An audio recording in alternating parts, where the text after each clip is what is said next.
बिस्मिल्लाहिर्रहमानिर्रहीम, अस्सलाम वालेकुम। यूट्यूब चैनल पर तारिक मतीन आपको खुशामदीद कहता है। भारत में इस वक्त सोशल मीडिया पर पुलवामा और बालाकोट ट्रेंड कर रहा है। भारत में नरेंद्र मोदी बेनकाब हो चुका, अर्नब गोस्वामी बेनकाब हो चुका, नरेंद्र मोदी का गोदी मीडिया बेनकाब हो चुका। ये लोग नंगे हो चुके हैं। 40 से ज्यादा भारतीय फौजी पुलवामा के अटैक में नरेंद्र मोदी के प्लान के तहत मारे गए। इनका खून नरेंद्र मोदी ने करवाया। आज भारत में यह जूता नरेंद्र मोदी के मुंह पर खुद उसके अपने शहरी मार रहे हैं और यह जूता बहुत जोर से मारा जा रहा है। कुदरत अपना इंतकाम बड़े अजीब अंदाज में लेती है। बड़े अजीब अंदाज में कुदरत लोगों को बेनकाब करती है, खोल कर रख देती है, नंगा कर देती है। यही कुछ हुआ है नरेंद्र मोदी के साथ। कुदरत ऐसे नंगा करती है कि कई दफा पता भी नहीं चलता कि क्या हुआ और सब कुछ बेनकाब हो जाता है। यानी एक काम किया जाए, उस एक काम का एक डिजायर्ड रिजल्ट हो कि हमारा टारगेट इस काम के नतीजे में यह है, मगर उसके साथ कुछ और चीजें निकल आए। यह कुदरत का खेल है। यह ऐसे ही होता है। कुदरत अपने तरीके से चलती है। आप कोशिश कुछ करते हैं, नतीजा कुछ और आ जाता है, कुछ और सामने आ जाता है। यह हमारे सामने ब्रॉडशीट में हुआ। ब्रॉडशीट में मियां नवाज शरीफ साहब के इस मामले में ब्रॉडशीट ने कहा, जनाब ये लंदन के फ्लैट्स जो हैं, नैब हमारे पैसे नहीं दे रहा, हमें दे दें। बरतानवी अदालत से उन्होंने दरखास्त की, अदालत ने कहा इनकी अटैचमेंट नहीं की जा सकती। और फिर निकला क्या? अंजुम डार निकला। मियां नवाज शरीफ की जानिब से पेशकश निकला क्या? आसिफ अली जरदारी की जानिब से ब्रॉडशीट को खरीदने की कोशिश की गई। निकला क्या? परवेज मुशर्रफ की जानिब से सियासतदानों को जब गले लगा लिया गया तो फिर केस दबा दिए गए। ये तमाम चीजें हमारे सामने आई। निकालने कुछ और जा रहे थे, खुद ये लोग पकड़े गए। पनामा में हमारे सामने क्या निकला? मियां नवाज शरीफ का बरसों का झूठ निकला। मरियम नवाज का कतरी खत निकला। हुजूर ये हैं वो जराए निकला। फिर उसके बाद इनको बरतानवी मीडिया ने, बैनुल अक़वामी मीडिया ने पेंट हाउस पायरेट्स कहा। ये दुनिया भर में जो है वो रुस्वा हुए। Foreign funding case, Pakistan Tehreek Insaf जो है वो इसमें 7 साल से उलझी हुई है। अकबर इस बाबर अदालतों के चक्कर लगा रही। पाकिस्तान तहरीक इंसाफ की नाक से लकीरें निकलवाई जाएं, पाकिस्तान तहरीक इंसाफ को फारिग किया जाए, इलेक्शन फारिग किया जाए, हुकूमत गिरा दी जाए, ये कोशिशें हो रही थी। निकला क्या? निकला कि मियां नवाज शरीफ अपनी जमात के फंड्स को मनी लॉन्ड्रिंग के लिए इस्तेमाल कर रहे थे। मियां नवाज शरीफ पैसे जो है वो कैसे डालते थे, पार्टी फंड में आते थे, ये सब कुछ हो रहा था। पाकिस्तान पीपल्स पार्टी के केस में ये सब चीजें निकली और अब ये खुद भागते जा रहे हैं इस पूरे मामले से। ये निकल रहा है। प्लानिंग कुछ और होती है, निकलता कुछ और है। भारत में भी ऐसे ही हुआ।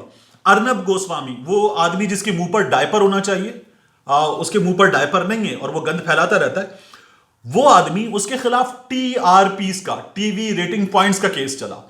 और वो जो एक खुदकुशी का मामला था कि अर्नब गोस्वामी की वजह से वो खुदकुशी हुई, केस यहां से शुरू हुआ, टीआरपीस पे चल रहा था। मगर टीआरपीस में घिरे अर्नब गोस्वामी के मामले में जब उसके फोन के फॉरेंसिक हो रहे थे, उसकी चैट्स के, ईमेल्स के फॉरेंसिक हो रहे थे, तो उसमें निकला क्या? उसमें नरेंद्र मोदी नंगा हो गया, पूरा भारत नंगा हो गया। अब दुनिया इनको टिका के जूते मार रही है। मामला क्या है देखिए, साबित ये हुआ है कि ये लोग जो है नरेंद्र मोदी या नरेंद्र मोदी का गोदी मीडिया, ये वोट के लिए कुछ भी करेंगे। ये अपने फौजियों को जान से मार देंगे, उनके खून का सौदा करेंगे। ये इतने बेगैरत हैं, ये साबित हुआ है। भांडा फूटा है, पुलवामा का भांडा फूटा है। ये जो अपने काले धंधे कर रहे थे, अपने मंसूबे बना रहे थे, उन सब का अर्नब गोस्वामी को पता था। अर्नब गोस्वामी नरेंद्र मोदी की हुकूमत के करीब तरीन लोग, अजीत दोवल, नरेंद्र मोदी, मिनिस्टर्स, इन सब से मिलने वाली मालूमात के नतीजे में बहुत कुछ जानता था। 14 फरवरी जो है, 14 फरवरी को जब भारत के 40 फौजी पुलवामा अटैक में मरवा दिए गए, तो अर्नब गोस्वामी ने पार्थोदास गुप्ता को लिखा, this attack we have won like crazy. ये टीआरपीस पर बात हो रही है कि हम बाकी चैनल से कितना आगे हैं इसकी कवरेज में, इन सब चीजों पर बात हो रही है। ये 40 फौजियों के मरने के बाद बात हो रही है। वो शख्स जो भारत पाकिस्तान दुश्मनी में पागल हो रहा होता है, वो शख्स जो है वो ये बातें कर रहा है कि वो आगे रहे हैं, सबसे जबरदस्त कामयाबी हमको मिली है। और यही अर्नब गोस्वामी जो है, इसने पार्थोदास गुप्ता को लिखा क्या? इसने लिखा 23 फरवरी को पार्थोदास गुप्ता को, समथिंग बिग विल हैपन कुछ बहुत बड़ा होने जा रहा है। अब गुप्ता ने इससे पूछा, दाऊद, क्या ये दाऊद के बारे में है? गोस्वामी ने जवाब दिया, no sir, Pakistan, something major will be done this time. कि पाकिस्तान के बारे में ये बात और कुछ बड़ा होने जा रहा है। फिर वो कहता है, it's good for big man, Gupta कहता है उससे जवाब में, it's good for big man, in this season he will sweep polls then. अच्छा, इलेक्शन जीतेगा, बिग मैन इलेक्शन जीतेगा, नरेंद्र मोदी की बात हो रही है।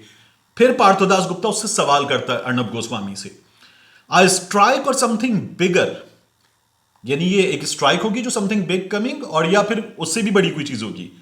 अर्नब गोस्वामी जवाब देता है, bigger than a normal strike, normal strike से एक बड़ी चीज होगी। इससे पहले ये सर्जिकल स्ट्राइक का ड्रामा कर चुके थे, जिस पर इनकी अपनी ऑपोजिशन ने इनका मुंह काला किया था और इनको झूठा करार दिया था।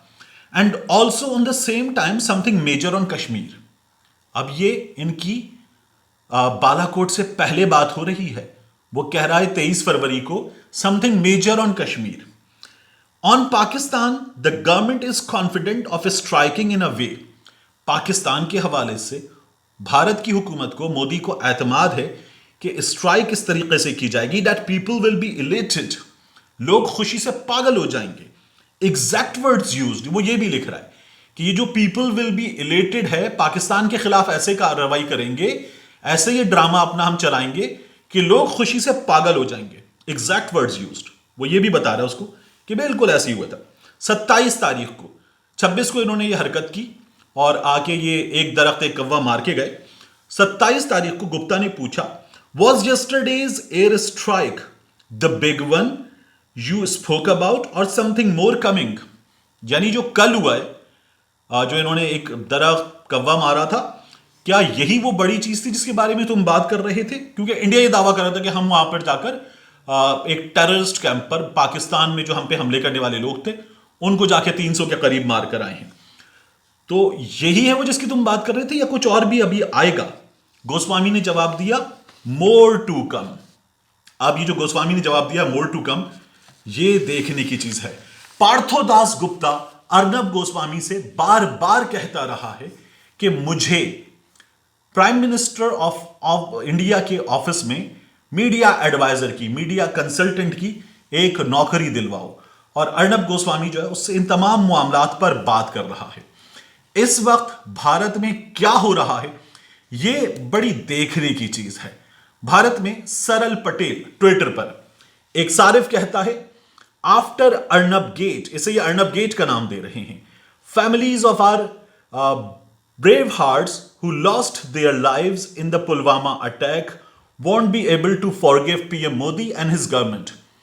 हमारे शहीदों की, जो भारत में उनको वो शहीद कहते हैं अपने फौजियों को, उनका खानदान मोदी को माफ नहीं करेगा और ना ही उसकी हुकूमत को हम माफ कर सकते हैं। इसी तरह से ये सलमान निजामी है। सलमान निजामी जो अपने आप को गांधी का पैरोकार कहते हैं, ये कहते हैं अर्नब न्यू अबाउट पुलवामा, अर्नब को पुलवामा का पता था। अर्नब न्यू अबाउट बालाकोट, अर्नब को बालाकोट का भी पता था। Is this even a government, क्या ये हुकूमत भी कहलाई जा सकती है? और जस्ट आर रैकेट, या फिर ये एक धोखेबाजों का ग्रुप है जो चला रहा है। With his henchman are running covert operations and exploiting our soldiers blood. Shame, हमारे सिपाहियों के खून का सौदा किया है नरेंद्र मोदी ने। नरेंद्र मोदी को ऐसे जूते इस वक्त पड़ रहे हैं। अब ये देखिए, Arnab Goswami WhatsApp messages prove two very important points. Government was aware that there will be a big terror attack in Pulwama, क्योंकि तो इनका प्लान था, यही अर्नब गोस्वामी की गुफ्तगू से पता चल रहा है, but did nothing to prevent it. ये अब भी पाकिस्तान दुश्मनी में ये बात कर रहे हैं। Balakot attack was a well planned election campaign program to promote Modi's image. Electoral win was the agenda. तो ये जो है इंतखाबात जीतने के लिए नरेंद्र मोदी का एजेंडा था, उसके सिवा कुछ नहीं। इस वक्त ये हो रहा है नरेंद्र मोदी के साथ, अर्नब गोस्वामी के साथ, और इस सिलसिले में अब तक 15 लोग गिरफ्तार हुए हैं। ये तहकीकात टीआरपीस के मामले में शुरू हुई थी, लेकिन भारत के फौजी नरेंद्र मोदी ने अपनी इलेक्शन विक्ट्री के लिए किस तरह मरवा दिए, किस तरह अपनी कौम से अपने फौजियों के खून का सौदा किया नरेंद्र मोदी ने, यह सब कुछ अब इस मामले में सामने आ रहा है। मिलते हैं आपसे अगले वीडियो में।